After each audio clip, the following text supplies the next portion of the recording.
Who got the power?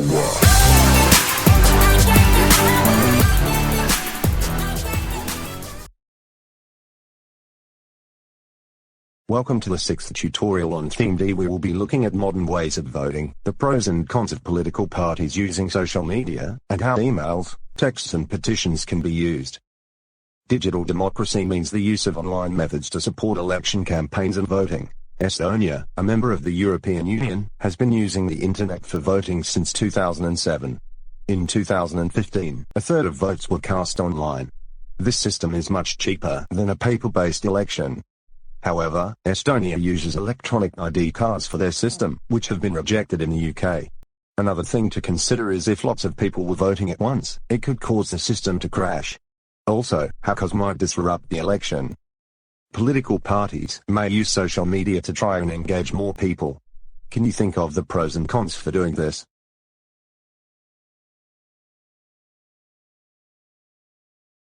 The advantages are that campaigning is viral, which means it can reach many people. It is interactive, which means everyone can respond. People can opt in so the audience is interested. Finally, it's free. The disadvantages are that there is so much content that people will have to look through a lot to find the best bits. Also, there can be so many members that it is hard to target the material. In September 2019, the Conservatives got it wrong with a social media campaign. The country was in chaos because Brexit was imminent, so they were criticized for childish posts of Labour leader Corbyn, instead of focusing on the more important issues.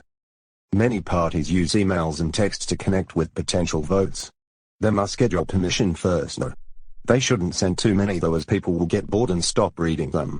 They should only send the most important messages.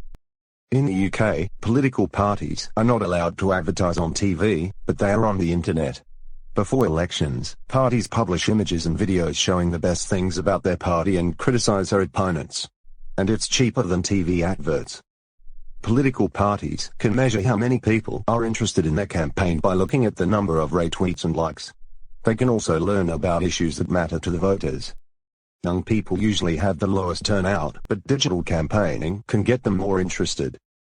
Petitions are useful for political parties. By looking at petitions online, a party can see which issues are worrying people and how much support they have. In the exam, you might be asked for the advantages or disadvantages of online voting and using social media.